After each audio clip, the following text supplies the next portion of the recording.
Now that we've heard the apologies, let's cut to the essential. Is Facebook out of control?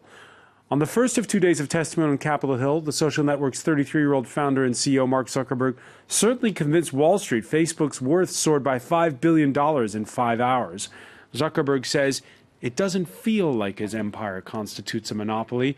He insists he's hard at work trying to keep up with the kind of targeted content that may have undermined the U.S. election, fanned the flames of intolerance during the Brexit vote, or more recently, helped egg on a genocide in Myanmar.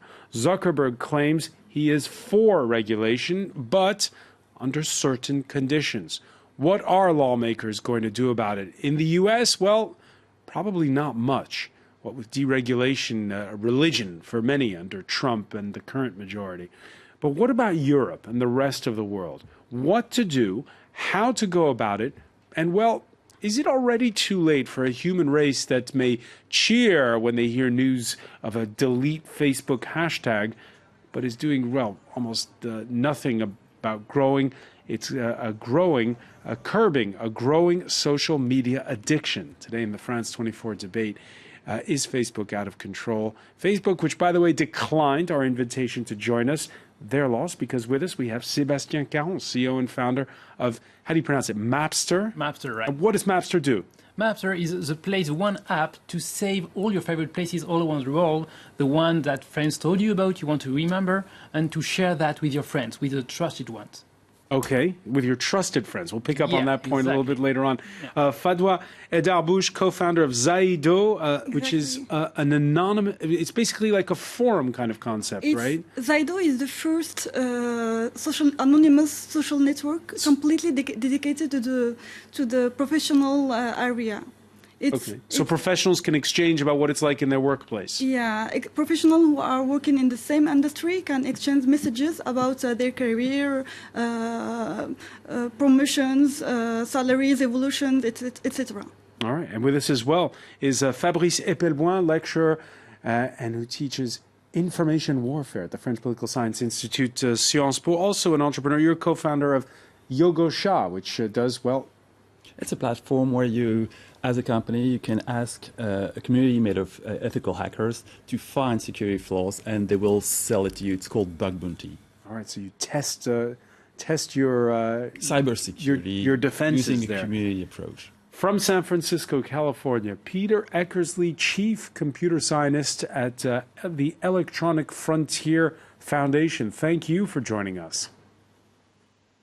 It's a pleasure. And of course, our organization exists to defend the rights and liberties of ordinary people and internet users in this modern era. And so we're focused both on privacy and freedom of speech and on getting the design and balance right with new artificial intelligence technology. Privacy versus freedom of speech, something we'll be talking about. The France 24 debate on Facebook and Twitter, the hashtag F24debate. In the wake of the Cambridge Analytica scandal, where Facebook gave away the data of an untold number of users to political consultants, said political consultants who then targeted those users with customized messages and ads, and also that U.S. special investigator looking into Russian troll farms. It's day 2 of testimony for Mark Zuckerberg, this time before a committee of the House of Representatives to counter fake news and the invasion of privacy. Zuckerberg's answer on Tuesday before the Senate was, well, you need more algorithms and computer-generated controls. So we've deployed new AI tools that do a better job of identifying fake accounts that may be trying to interfere in elections or spread misinformation. The nature of these attacks, though, is that there are people in Russia whose job it is to try to exploit our systems and other internet systems and other systems as well. So this is an arms race. Right? I mean, they're going to keep on getting better at this, and we need to invest in keeping on getting better at this too. It sounds like a kind of like an arms race between him and the Russians. What did you think of what you just heard there? Well, on Facebook's side, it's definitely an arms race when it comes to social control. And they are defining this global social infrastructure. Within Facebook, there are deeply enrooted American way of life, like, for example, community as a social contract in the melting pot way, and free speech in the sense of the First Amendment. And those values have expanded globally using Facebook. For example, in France, we are now facing real problems when it comes to freedom of speech, because we don't really have the same kind of freedom of speech as the Americans, but we now gave the French population the American way of freedom of speech, and it is causing a real problem. We also gave the French population the melting pot concept, easy to create communities and to live inside a community, which is not at all the French way of living.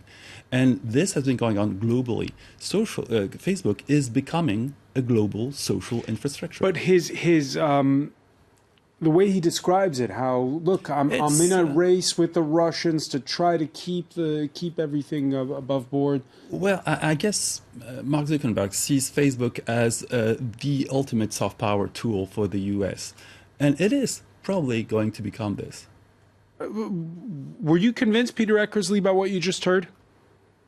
What Zuckerberg is saying is that he's going to try to use artificial intelligence to recognize fabricated news and propaganda and other forms of abusive content. And the reality is that present artificial intelligence technologies have the reading comprehension ability of a second grader in primary school or elementary school.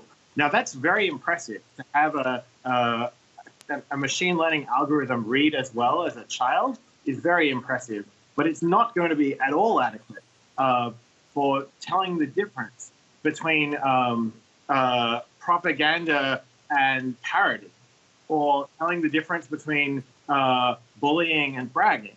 And so if Facebook goes ahead with this arms race and they use artificial intelligence, what we're going to see is enormous numbers of people's legitimate speech being censored by an algorithm. And that's completely unacceptable. What Facebook needs to do, if they're going to go down this path of moderating all the content on their platform, is they need to make sure they have real humans with journalism and literature backgrounds and cultural awareness for every culture on the planet. And in fairness, Mark Zuckerberg did say he was going to hire, some 30,000 extra people. Yes, and he'll need to make sure that those people aren't working under terrible working conditions, which if you read the reports for the contractors who are currently doing this work, the job is terrible. It leads to significant mental health problems straight away. I think there's a role for European regulators and European governments to hold Facebook accountable for what it's doing with this process. Sébastien Caron, you agree? That's a very hard subject. I mean, obviously, it can't be done all by human. So for me, the point is we have on Facebook the exact same thing that we have on internet. And people on internet can see a lot of news, and some of them are fake, some of them are, just propaganda, some of them are very reliable sources. But you can't really know on the internet, and that's the issue with the internet. So you have just the same thing on Facebook. So the question is, do Facebook have a responsibility with that, and do they need to find a solution themselves, or is it the internet globally who needs to find a solution, and is it human or is it computerized? I mean, it's not the point for me. The real question is whose role is it? It's up to the user to be discerning, is what you're arguing? It would be, of course, but that's very hard because you're impacted in the way you read news. You're impacted with your friends, with the likes, with the aggregation from Facebook, Google, Twitter, and anything. So it's very hard for us as users to make our own judgment. So the whole point is who can help us and how. And is it Facebook? I don't know. And is it AI or is it human? Really, I don't know. For you, the jury is out on this. Yeah, for me, the real question is whose job is it to control the media on the internet and media in Facebook, outside Facebook, in Google, in Twitter, in Instagram, in every platform. I mean, we have an issue with source and reliability of the information we have on the internet. Fadwa Dabush. I think that we should remind the public that before the internet was anonymous, and because of tools like Facebook and YouTube, etc., it's becoming more and more. It's becoming more and more. During the first decade, it was more forums and... Exactly, it was anonymous. Users weren't forced to display their identity publicly. So that's why today I think tools like Zydo or others like Escape or Blind in the US are trying to go back to the anonymity era. And but do the users want that anonymity? Don't users, you've been on a nice vacation somewhere sunny, you want to show off and say, hey, everybody, look where I've been. I think it depends on the tool. I think, for example, for the workplace, it's very important to be anonymous because it allows more more speech freedom and more access to the information. And I think today people are very, very aware of the importance of data privacy, and I think maybe the solution today is to go back to this anonymity era.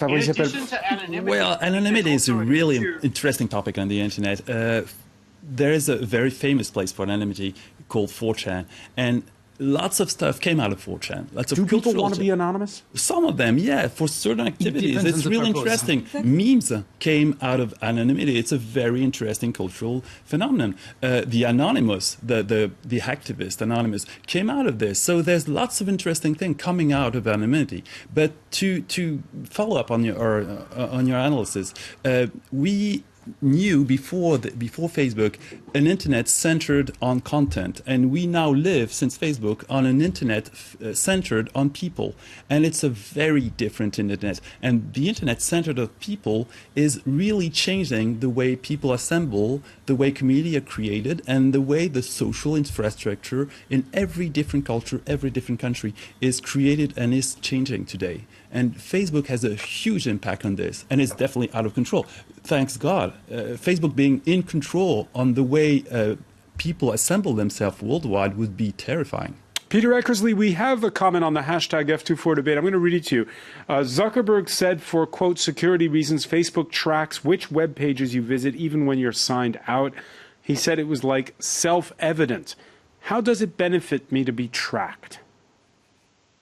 We believe that it doesn't. Facebook has an enormous apparatus all over the web for sucking up data about not just what you do on Facebook.com. And maybe there are some arguments that having Facebook know what you do on Facebook.com can benefit you. But Facebook sees every time you see the like button, whether you click it or not, Facebook is in a position to measure what page you're on. And they've also purchased this company called Atlas, which is an advertising network with billions of ads shown every day all over the web. And every time you see one of those ads, Facebook is tracking you.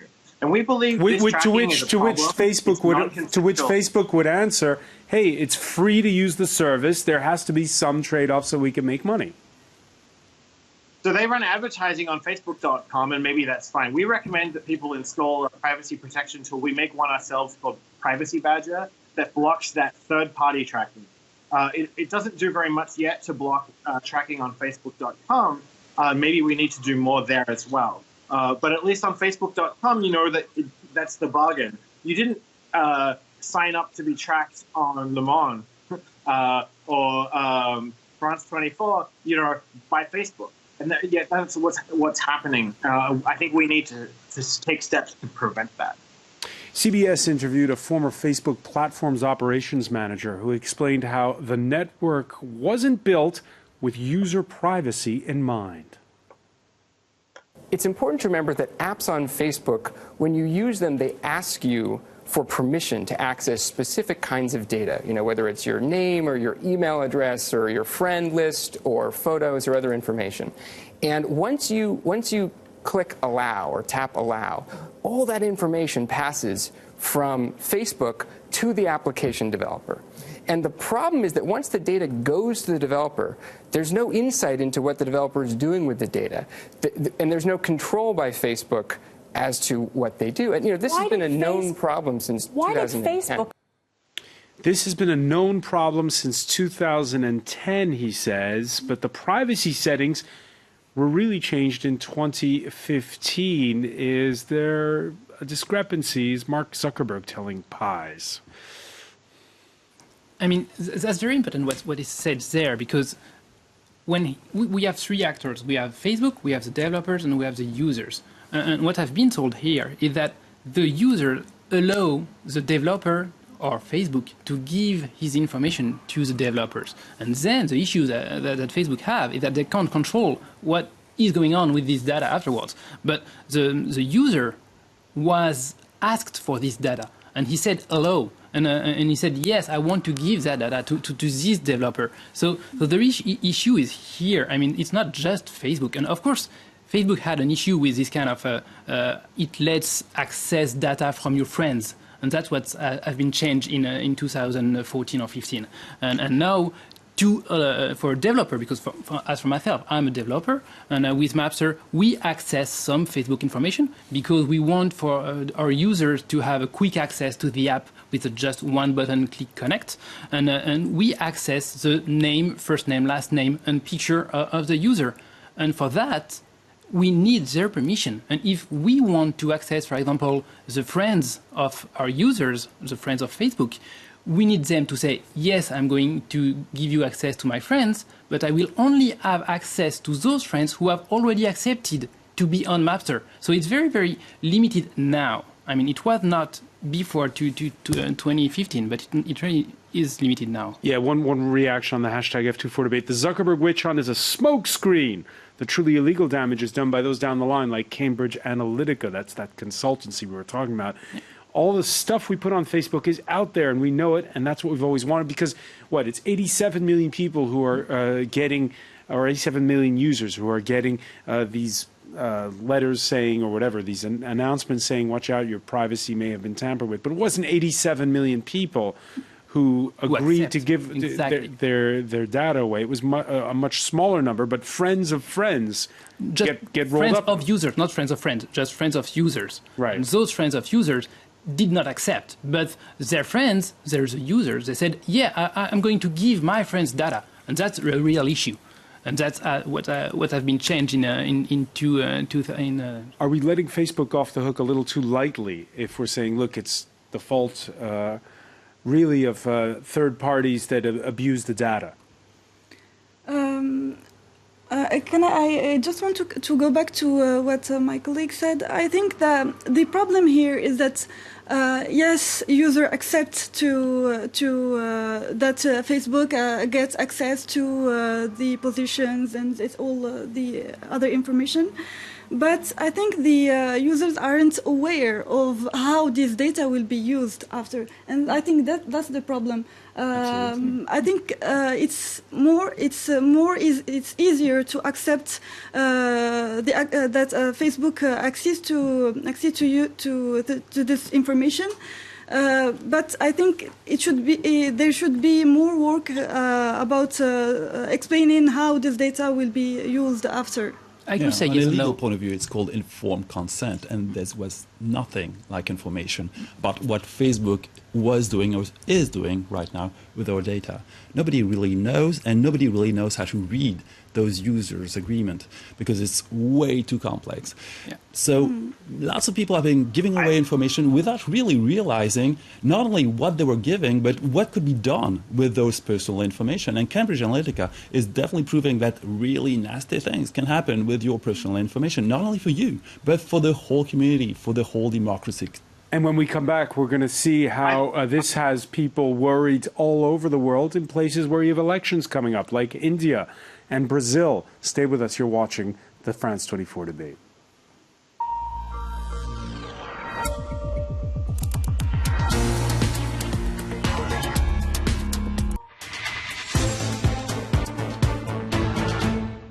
Welcome back, or welcome if you're just joining us. It's the France 24 debate, and we're speaking as Mark Zuckerberg speaks before lawmakers in the U.S. Capitol for apologies, saying perhaps that there should be some form of regulation. We'll ask our panel where that regulation should come from and in what form. With us, Sébastien Caron, CEO and founder of Mapster, an application that helps you track where you're... Not track, no. It lets you bookmark all the places you want to remember in the future.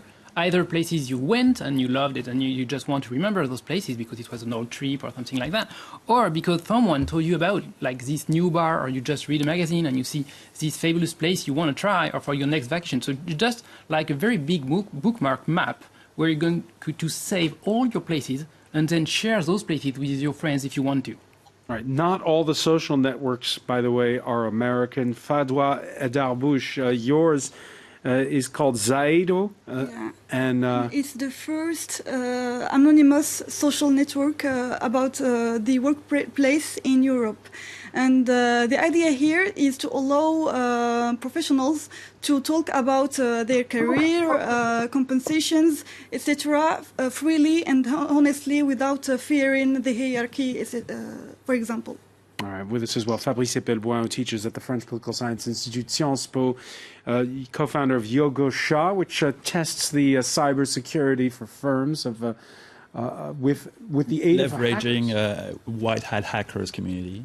And from Pittsburgh, not San Francisco, is Peter Eckersley, Chief Computer Scientist at the Electronic Frontier Foundation. Welcome back to the show, Peter.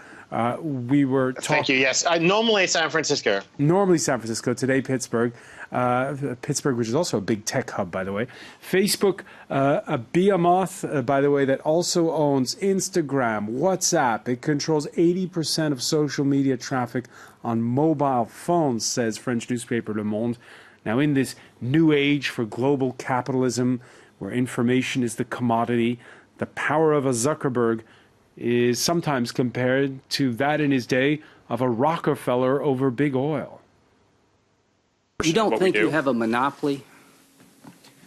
It certainly doesn't feel like that to me. Okay. All right. Chuckles there from Senator Lindsey Graham. But tell me, Peter Eckersley, does Mark Zuckerberg have a monopoly? Well, it's got to be awfully close, because there are a lot of things that Facebook does for people that it does honestly quite well, and those work well because all your friends are already there. And so the challenge for a new company to come in and organize event invitations and finding an online connection with someone you just met at a party and having the stream of information about photos from your friends' lives, all of those things, having to be able to do them all at once is a very daunting challenge for a new company to enter the market. When those companies have appeared, like Instagram or WhatsApp, Facebook has bought them. And so I do think that it appears as though Facebook has built a durable position of market power. Maybe not a monopoly, maybe a monopoly, but definitely enormous market power. Fadwa Edarbouch, is it a monopoly? I think that Facebook has today, I think, more than around 40% of the social network market today. So, and do you think to yourself, all power to him, that's great, or wish I could have those kinds of numbers, or do you say to yourself, hey, wait a minute, that's too much? I think that concurrence is competition. Competition is always good for the market, and people should have the right to choose between many tools instead of being somehow forced to use one tool. Sébastien Caron? I've got more mixed feelings about it. I mean, I'm not here to defend Facebook, but what do we define the market? I mean, to define a monopoly, we need to define the market first. And what is the market of Facebook? That's very huge. And for me, we are talking about a free product for users. So to change from this product to another product would be very easy for a user. So of course, all your friends are not on other networks, but the issue is not having friends there, it's having added value. And for now, there hasn't been any other network bringing enough added value for the users to change platform. So the issue is not about really the size. Of course, it's big, it's huge, and we can be concerned about them buying other networks, but if I believe them, WhatsApp and Facebook are very separated, and there is no transfer of data between them. So it's the same company, yeah.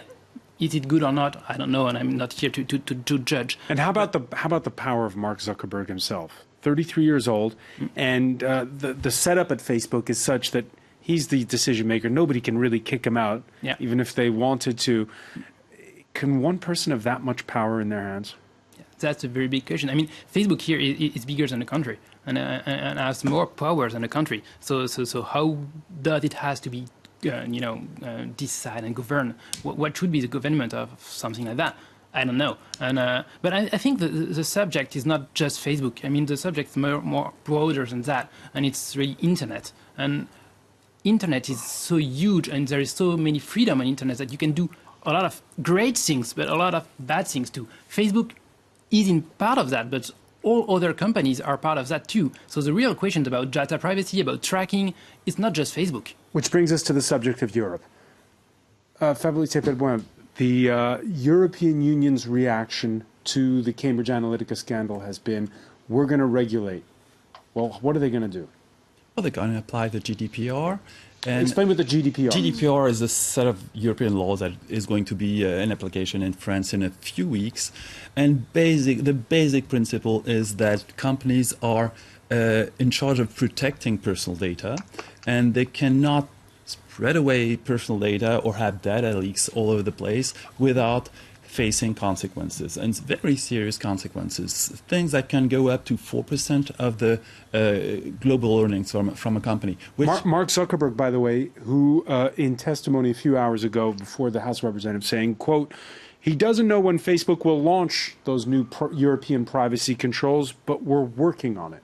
Well, he better speed up things because the law will be in application in a few weeks, and regulators in Europe will be ruthless with Facebook. They are waiting to put Facebook on trial. Lots of people are waiting to trial Facebook, and I guess the EFF here is very sorry to be only American for not being able to put a trial on Facebook in Europe. And it's a good argument for the EFF to come in Europe.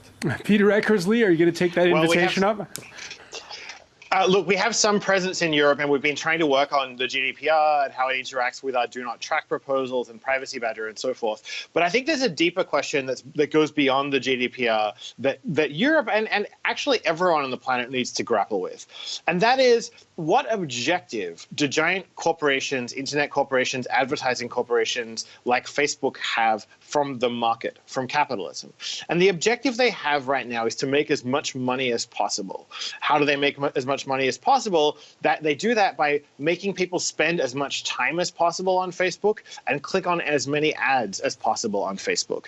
And it was the optimization for that objective that created the incredible dangers that we see with this platform, with billions of users, sophisticated AI, the ability to see people's reactions and optimize things, and then they sold that apparatus to the highest bidder, which in this case included Cambridge Analytica and all these political campaigns that we're very uncomfortable with. You know, Brexit arguably is in part a consequence of the power of this optimization process that Facebook has.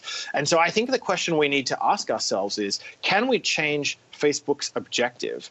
And if Zuckerberg says he will change the objective, how do we hold him accountable to that when the market creates incentives to do potentially the wrong thing? And if the Europeans regulate but not the Americans, what happens? I think European regulators have a great opportunity here because the United States has failed to do anything meaningful with consumer privacy regulation. The U.S. ad companies have too much power in Washington, D.C. It's too hard to pass legislation there. So there's an opportunity, I think, for Europe, if they can get the GDPR to be right, to be technically realistic, and the e-privacy directive that will follow it also needs to give people meaningful control and not useless boxes that they have to check, saying, yes, I agree to the cookies. It has to be, no, yeah, I don't want the cookies. You have to not track me, and that has to be a meaningful action the user can take. And if that is available in Europe, U.S. companies will have to comply with it, I think, and it'll become the meaningful rules for both continents. Sébastien Caron, do you believe European regulators can get it right and can... I hope so. I hope so. I mean, GDPR is a very interesting issue. And again, remind people what GDPR is. Yeah, well, basically, it's going to help users to know where are their data and what the company can do with their data and what are they going to use. But there is some very good effect with that, but there's also some very bad effect. Good effect is that it's going to help us as companies to build something people are going to trust, because we are going to say, we are GDPR compliant because we don't sell you data, we don't give it away, we protect it. So you can trust us. And that's very good, because there is so many bad companies that are doing very wrong stuff with your data. So that's perfect. But on the other side, it's going to create kind of a, I would say panic, but a fear of tracking. And some of the tracking are very, very useful. I mean, every website owner, not just Facebook, wants to increase the time spent on your website, want to increase the money he's going to have if it's a selling website. And so we all try to optimize the website. And to do that, and I think that's dangerous. What is dangerous? And I think that's interestingly... Well, it's potentially dangerous to have these incredibly powerful platforms that are trying to optimize the amount of time that users spend. And of course, we understand why you do this. And the market gives you an incentive to do this, to get paid. But it may be the wrong thing to be paid for. We might need to go back and say, it would be better for a user to spend 5 minutes on the website rather than an hour and find that time satisfying and productive and get what they wanted and then leave to do something else. But that's the user's interest. And the exact same thing with shops. I mean, in stores, in real life, in stores. Stores don't have any impact on our politics. They have a very minimal impact on politics. They have a very minimal impact on social structure. Okay, but when you go to the supermarket or the garden store, they do everything, including they do everything to keep you in the store. But they don't. They have nothing to do with political elections. They don't set the rules of social relationship in a foreign country. They respect some sort of sovereignty. It's a totally different story. So the issue is not really also, the goal of Facebook or how they work. It's what the power we're going to give them. And the issue is what the users are giving to Facebook. The user doesn't realize what he's doing. And that's an issue. Did you realize that your website at France 24 was helping Facebook tracking users? You probably didn't realize that before today. People do not realize how the internet is working because it's extremely complex. A very few, happy few, geeky people totally realize what's going on with Facebook and with Google and with all those huge internet companies, including Palantir. But ask the guy in the street what Palantir is. He has no clue. During his, let me ask you about this, Fadwa, because if the answer, as you just heard Peter Eckersley say, is, get people to pay for what the service they're getting. Yeah, actually, when the product is free, that's the... If you put paywalls everywhere, that's not going to work either. So how do you do it? The product is free. If the product is free, that means that you are the product. That's very known. One senator yesterday asked Mark Zuckerberg if there can be a paid version or premium version of Facebook where people can pay for not getting, for example, ads. And Mark Zuckerberg asked that he will think about it. I think that other solutions like Spotify or other solution like that allow the final user to choose between paying and not getting ads or getting a free version of the product and finally he will not get ads. I think the user finally should have a choice. Mark Zuckerberg, who's testifying for 2 days in Washington, so far he's not accepted invitations to testify before the House of Commons in Britain. It'll be. He's also not said whether or not he would like to come to Brussels to testify. During his testimony, he had a message that was very much honed towards U.S. lawmakers, pointing to China's lock on its own social media networking. Europeans take heed. Zuck makes a selling point of the fact that thanks to him and others, America effectively owns the internet. One of the key issues here is Facebook too powerful? Are you too powerful? And do you think you're too powerful? Senator, I think most of the time when people talk about our scale, they're referencing that we have 2 billion people in our community. And I think one of the big questions that we need to think through here is the vast majority of those 2 billion people are outside of the U.S. And I think that that's something that, to your point, that Americans should be proud of. Okay, and when I brought up the Chinese internet companies, I think that that's a real strategic and competitive threat that in American technology policy we should be thinking about. Real quick. Peter Eckersley, we should own the internet because otherwise the Chinese will. Your thoughts on that? I think this is a pretty clever way for Zuck to dodge that question about accountability for the enormous power that Facebook has built.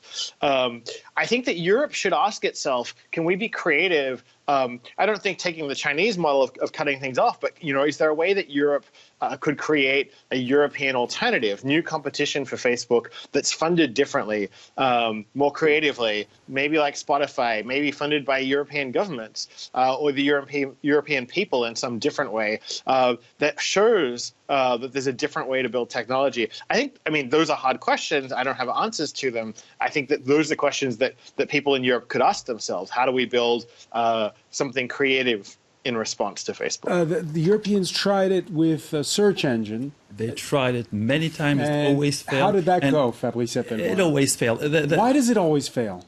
Because we don't have the same kind of innovation as the US. We don't have the same kind of money. We don't have the same kind of incentive, the same kind of culture. But, the saying in France, we don't have oil, but we have ideas. Well, it's just words. Basically, I think that having a social network funded by the state, considering lots of states in Europe are moving to the extreme right, is not probably very sane. It could turn out to be very, very dangerous. I'd rather have my personal data handled by a private company, even though Facebook has deep relationship with other companies linked to the state, than by my own state, knowing that I live in a country, well, not a country, in Europe, and that one after the others, all European states are moving to the extreme right. I wouldn't feel comfortable with all those data in the hands of my government, although they have it because we're under surveillance. Peter Eckersley?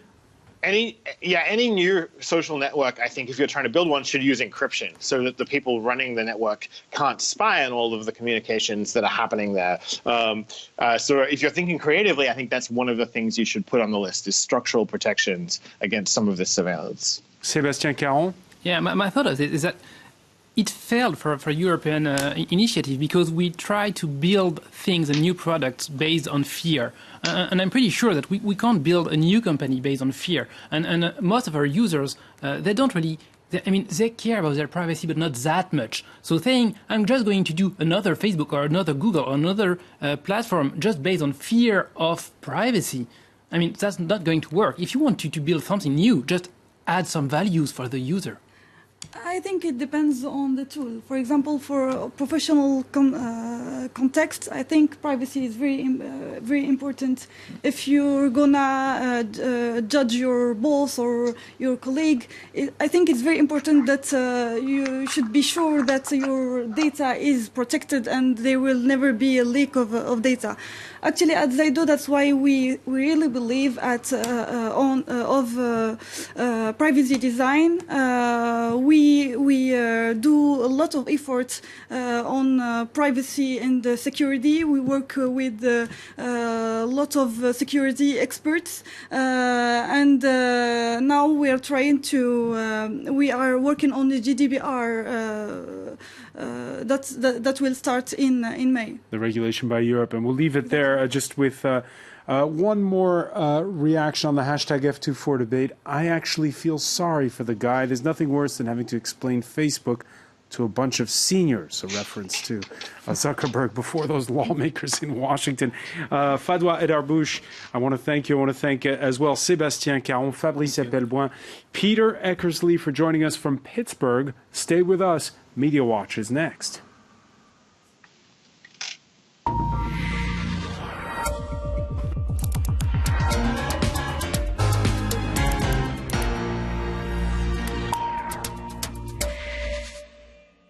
And we say hello to Emma James. Hi there.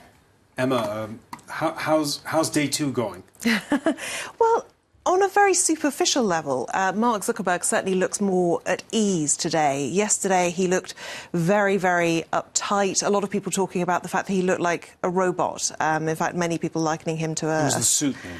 Yes. Well, he just seemed to have very little expression going on. But having said that, things really are going pretty well for Mark Zuckerberg, because I think most people understand now that we're not going to get too many answers out of this congressional hearing. This cartoonist has focused on him attempting to fix the flow of data that is heading out of Facebook, but frankly, he seems to be doing a pretty good job of fixing exactly what message he wants to get across in front of Congress. And the Guardian newspaper has this article that says Facebook still has all the power. And one of the things that they point towards, it's really neatly illustrated. You couldn't make this stuff up, really. Two of the toughest questioners yesterday that Mark Zuckerberg had to face, Richard Blumenthal and Kamala Harris, took to Twitter to tell their followers to go to Facebook to be able to watch the hearing live. And that really does sum up just how much it's still a huge part of all of our lives. And the politicians and everyone else around the world are as tied in as many of its other users. One person replying, ironic, I deleted my Facebook account because of all of this. There is a sort of... It's a grey area how much the whole boycott Facebook, delete Facebook hashtag movement has actually taken hold, because Facebook themselves say they've not seen that big a movement in terms of people deleting their accounts or the like in the wake of Cambridge Analytica's revelations. Did you delete your account? No, I didn't. I'm teaching that in school. I have a really great reason not for deleting Is that a good enough excuse and for I'm addicted also. Well, that's the thing. It is such an easy way and a very non-committal way to stay in contact with people around the world, and it is free. Now, Mark Zuckerberg undoubtedly has been very well drilled. These notes, everyone's fascinated by these. He left them open. He's got a big binder full of pages of notes, basically ideas for whatever questions may come at him. He left it open during a break. Photographers took pictures, and they were put on the internet, and people are fascinated. This Twitter user asking, did he accidentally leave his prepared notes open for the press to take pictures of? You know, was this yet another example during of... 5 hours of hearings, you take pictures of almost anything, right? Well, absolutely, yes, that is true. But he did leave them unattended. That's the interesting thing to note here. This Twitter user saying, in gross privacy breach, someone leaned over Mark Zuckerberg's shoulder and photographed his notes. He didn't give them permission, but maybe one of his friends did. And this is a particularly nice take on it. This is someone's idea of what may have been on those notes. And you've got me, Mark Zuckerberg, standing there holding handfuls of cash, and everyone else, their hair's on fire, and they are called suckers. So it is interesting to note that. It has been hugely stage managed, even down to the fact that he's been sitting on a cushion. Lots of people taking note of the fact that there's a sizable cushion on that chair. No joke, says this woman. Zuckerberg needed a booster seat for yesterday's Senate hearing. Can't keep that private. And this Twitter user pointing out that as he's only 5'7", this has basically been engineered because they do not want him to look small or meek in photographs. All right, and of course, Zuckerberg, as you say, is going to ride out this storm, in part thanks, as we saw with that reaction on the hashtag F24 debate, by the fact that the questioners just aren't all that tech-savvy sometimes. No, absolutely. There have been glaring moments where the lawmakers' knowledge of how Facebook works has been wanting, to say the least. We've had questions like, why am I seeing adverts for chocolate all the time on my Facebook page? Do I really have as many friends as I think I have on Facebook?